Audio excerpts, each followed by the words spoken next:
Welcome back to Phoenix English classes. Today we are going to complete the poem that we had started in the last video. It is from CBSE Board Class 12 Poetry.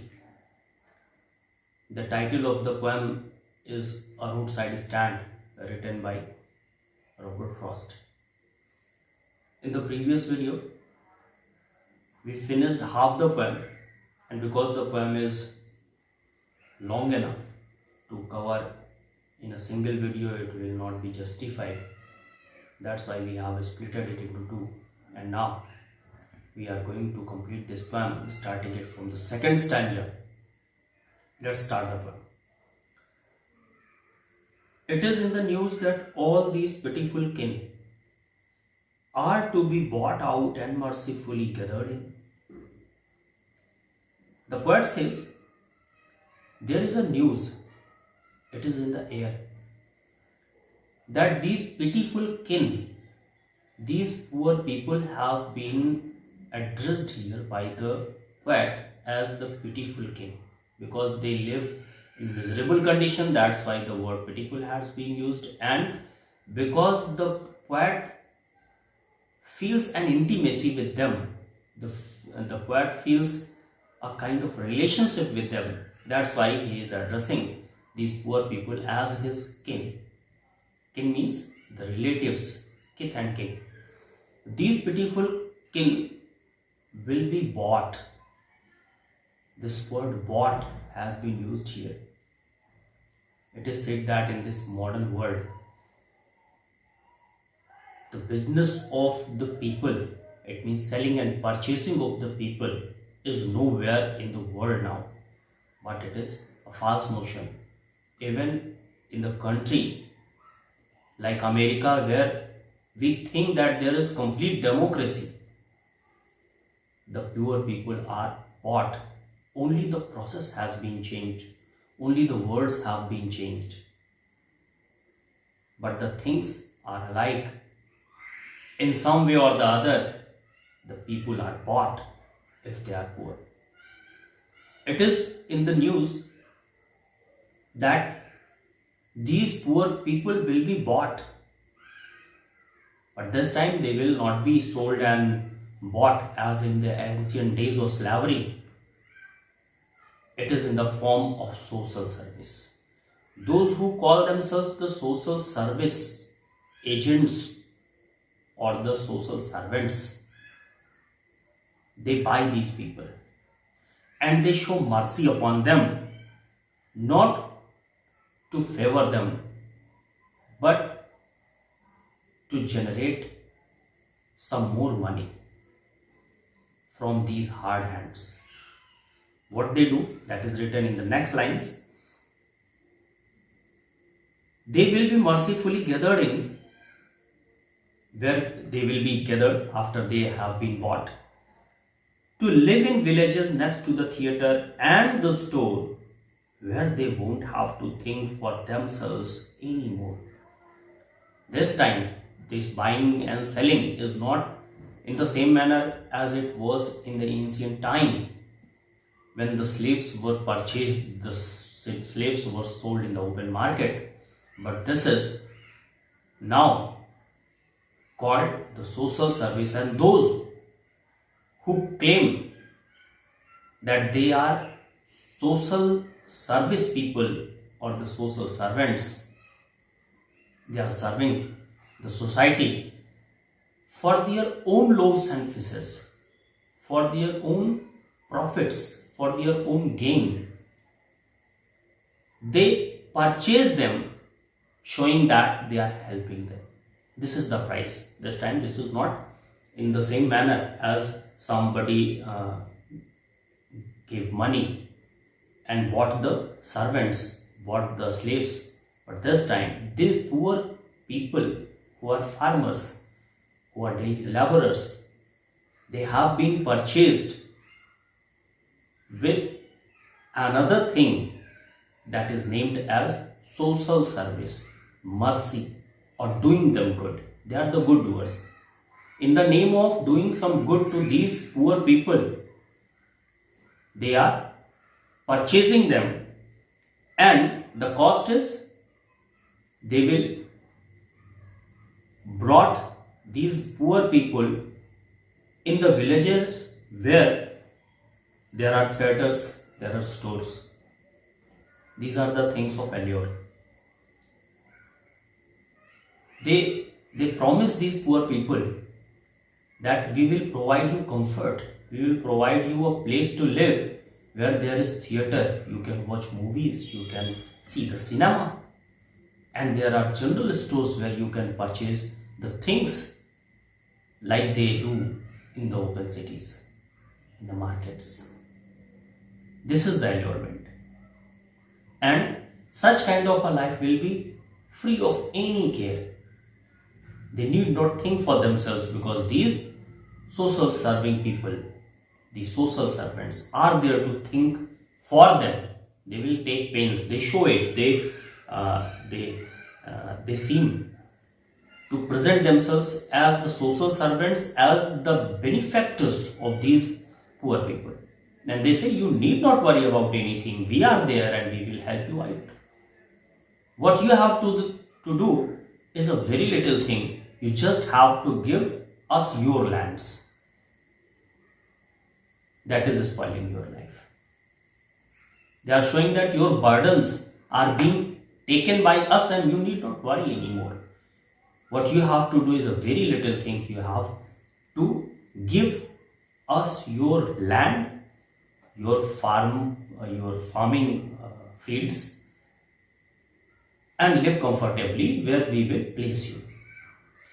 While greedy good doers, beneficent beasts of prey swam over their lives enforcing benefits.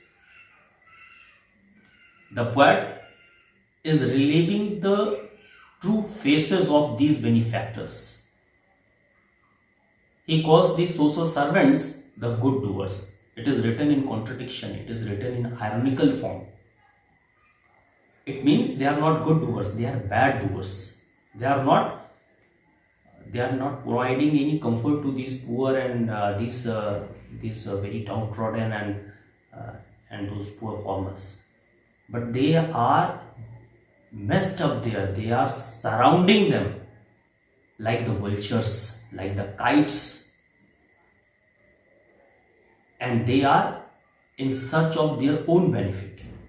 They are swarming over their heads, over the heads of these poor people, so that they may snatch the loaves and fishes and even their lives in the name of doing some good to them. If they are the good doers, what can be said about the bad doers? You are snatching the land, the farming land from the poor people, from the farmers, and you are saying that you are doing them good. Then it is the greatest irony one can see. But these simple and poor people, because they do not understand these tactics, they are messed up in such kinds of conspiracy, and they provide them their own land in order to get a comfortable life where they can live in a village where there is theatre, where there is store.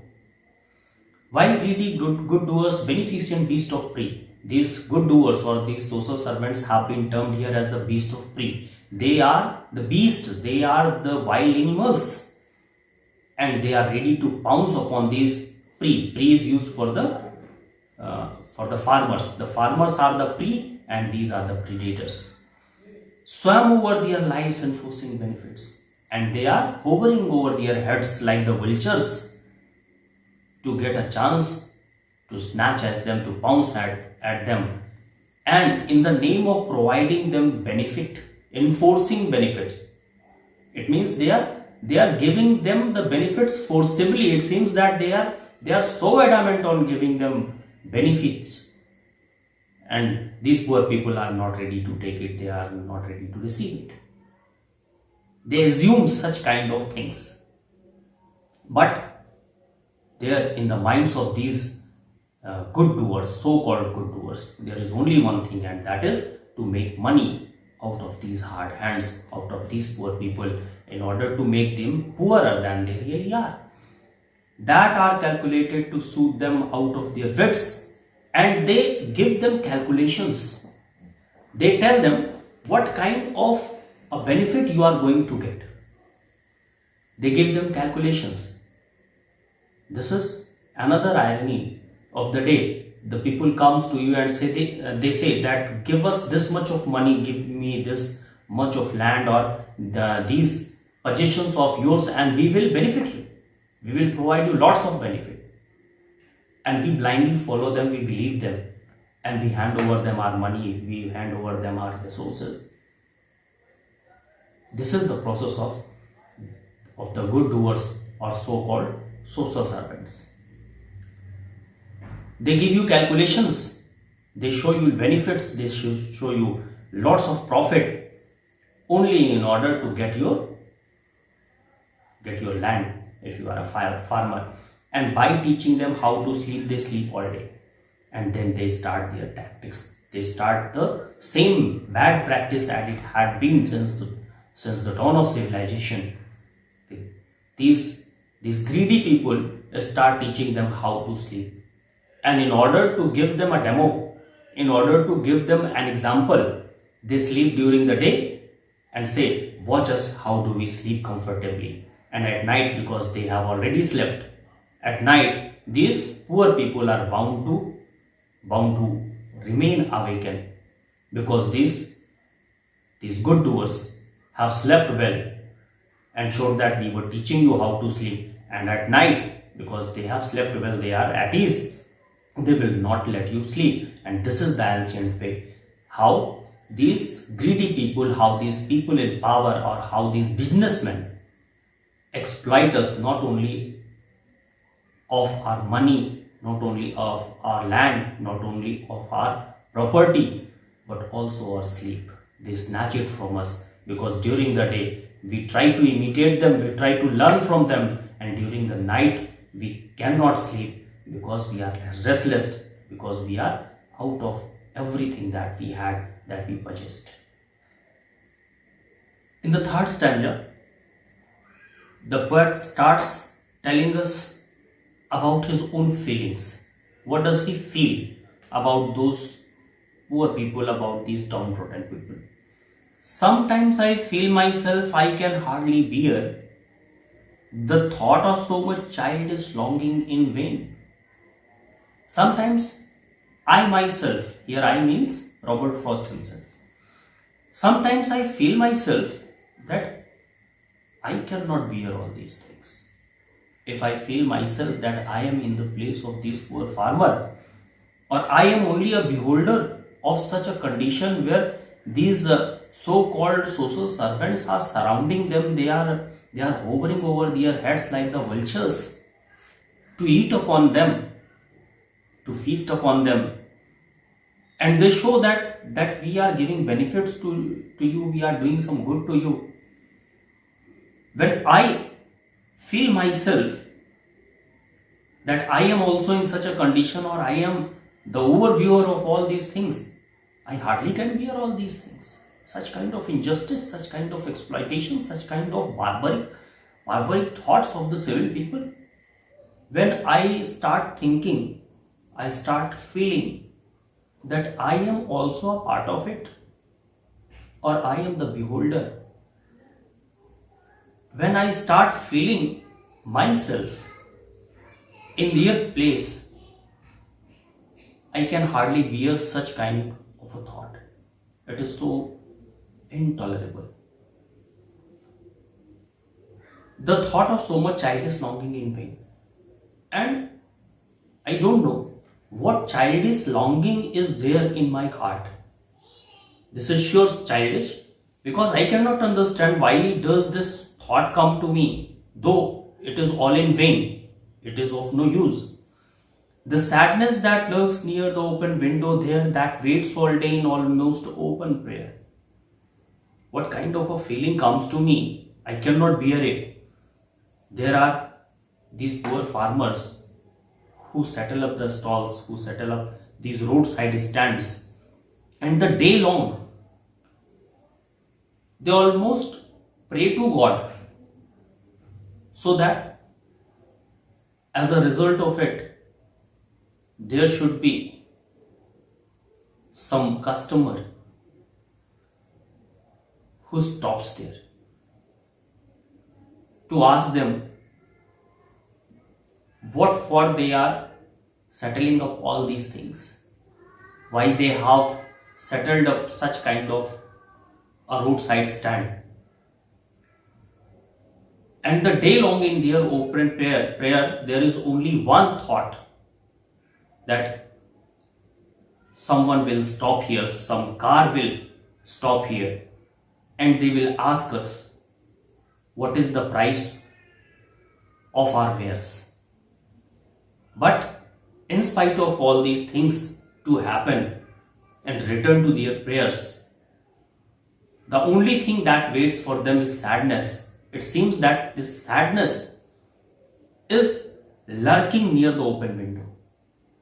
From the window, they are sneaking out in search of customer. They are waiting for the customer, but outside that window, there lurks sadness. Here is a very beautiful personification of sadness. They see outside the window in order to get some positive response from the passers-by. But what comes in, or what is there waiting for them, is sadness. It is still hiding itself near the window and ready to come in. For the squeal of brakes, the sound of a stopping car, of all the 1,000 selfish cars that pass, they are almost in open prayers. And all these prayers have only one wish. They want to hear the squeal of brakes. They want to hear the voice of the brakes, the squeaking brakes that will show some car has stopped in front of these roadside stands. The sound of the stopping car is never heard of all the 1,000 selfish cars that pass. And if there is only one voice, if there is only one noise of the squeaking brake,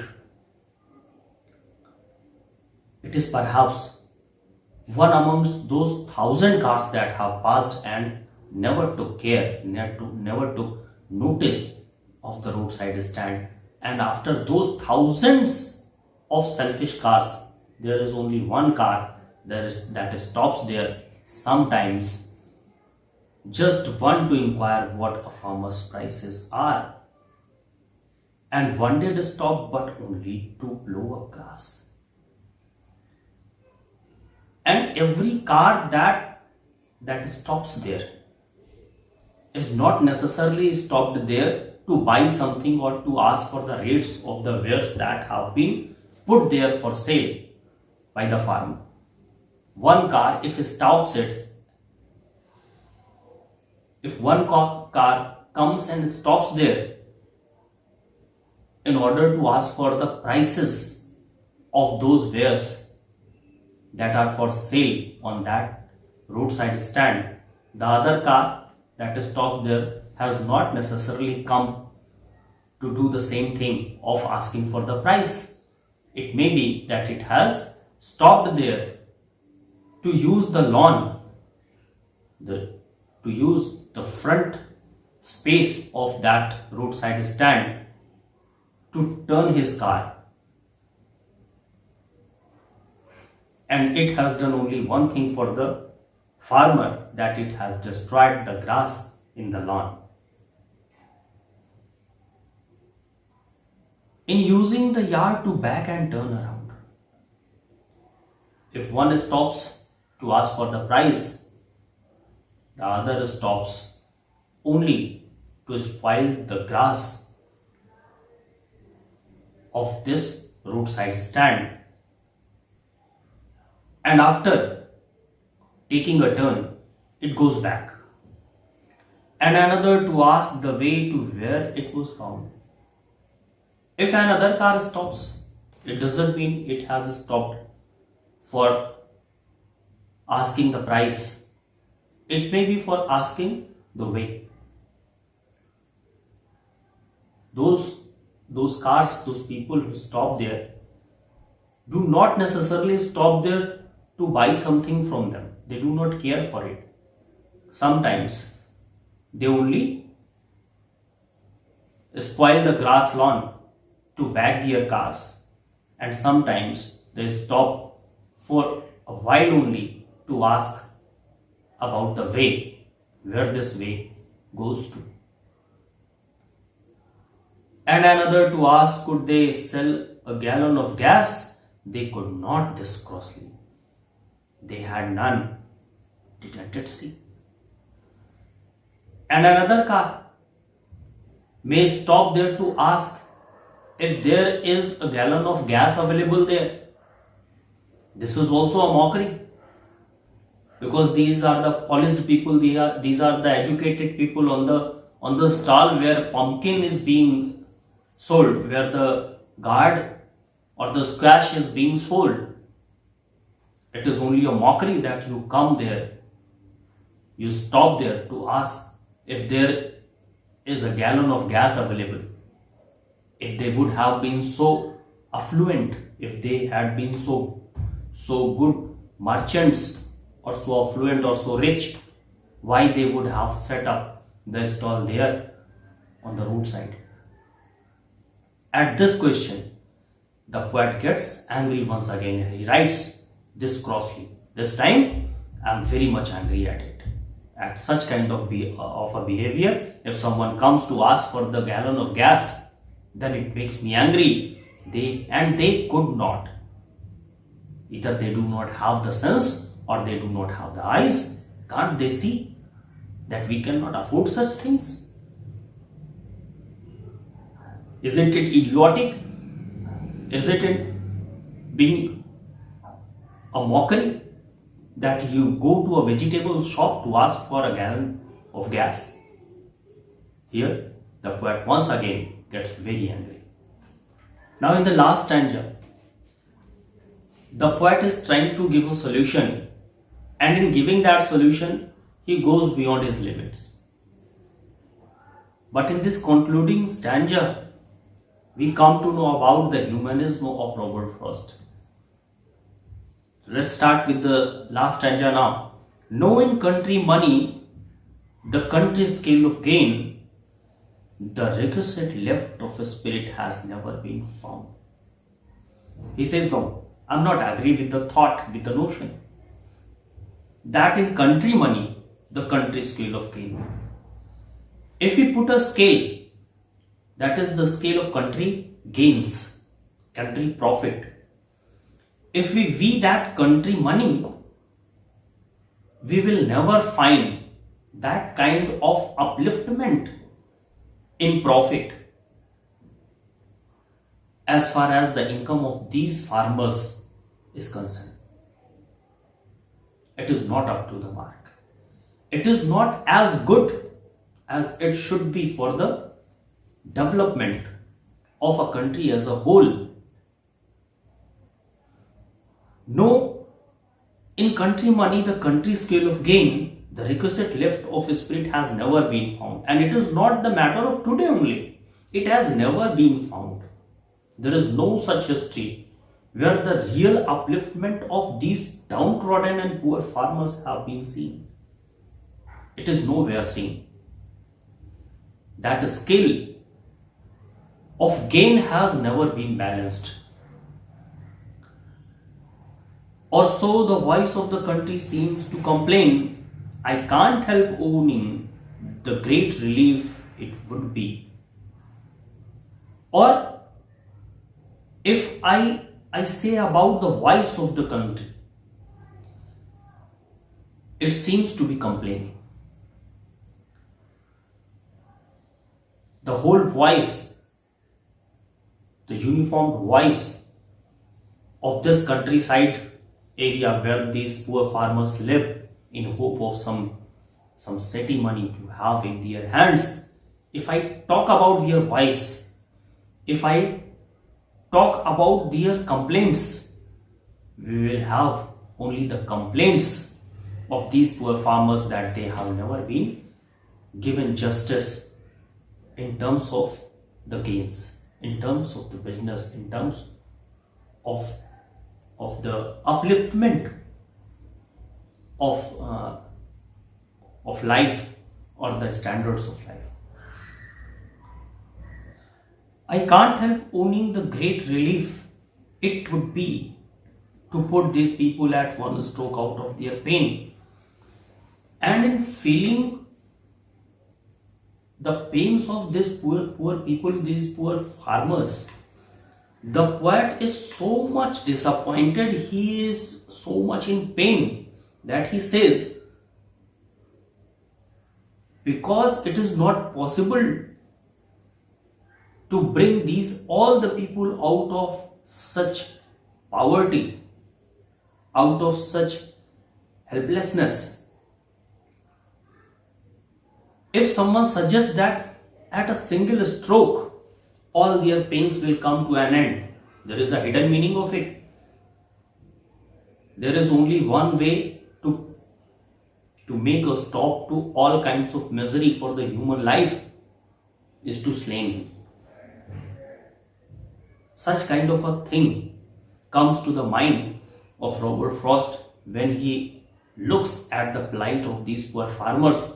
He says, I don't think our civil society, our social servants, our governments, our political parties and so-called good doers have any kind of justice or any kind of plan for these downtrodden and poor farmers, except of killing them mercilessly at one stroke.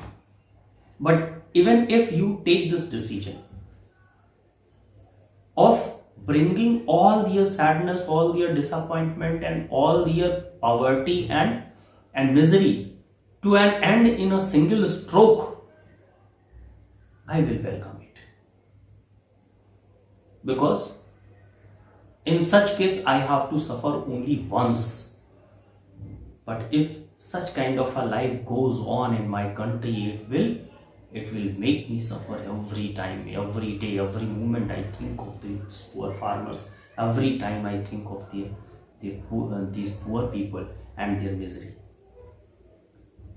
If there is no end to all these things, put their lives to an end in a single stroke. That is the grievous thing that Robert Frost thinks, but it is only the frustration of a moment. In the next line, we will find he is coming to a close of this poem and he says, and then next day as I come back into the same. That was the thought of my insane mind, because I was out of mind to see what kind of disappointment and disagreement and what kind of misery is going on with these people, because I was completely out of mind. I cannot bear whenever I think if I would have been in such misery, if I would have been leading such a life, what would I have done? That's why I lost my balance of mind. And the next day, when I revised my thought, what I had said, that if someone says that we can put end to all kinds of miseries in a single stroke, that is by slaying them, by killing them. He says, when next day I came to my mind once again, there is a completely changed vision before me. I wonder how I should like you to come to me. I started thinking in another way, and I thought how these poor farmers live their life bravely. They fight with the life. They accept the challenge. And it would be very good for me. I would like that these poor farmers should come to me, because we the civil people, we the polite people, we the city people, we seem to feel empathy with you, with the farmers, with the poor people, with the downtrodden people. We show that we have lots of sympathy, but the real thing is that I should like these poor people should come to me, because we are the most miserable person, and if they would come to me, they will give us satisfaction, they will give us consolation. Now the table is turned. Those poor and downtrodden people are the people who give us comfort. Though we pose ourselves, though we assume ourselves that we are providing them some consolation, but the right thing is that in spite of all these misery, we need them so that they might give us consolation and wonder how I should like you to come to me and offer to put me gently out of my pain. The day before I was thinking that should I do something for them? If there is no remedy possible, it can be accepted from my side that they should be slain at a stroke. Let them feel that their misery has come to an even at the cost of their life. But the very next day, as soon as I came to my own senses, I became sane. I could understand. I cannot help them. Even then, I would like them to come to me because they are the people who will bring me out of my pain. They will give me the healing touch with their hard hands, and we cannot do anything for them. It is they who do everything for us. It is not we, the city people, who provide comfort, who provide consolation to those poor people, but it is they who provide consolation and comfort to us, and they bring us out of our pain. Here ends the poem. This is all about the roadside stand. I think the poem would be very clear to you, but if there is any problem about the text, about the vocabulary, about the very import of the poem, you can write to me on my personal WhatsApp number, or you can write in the comment box also.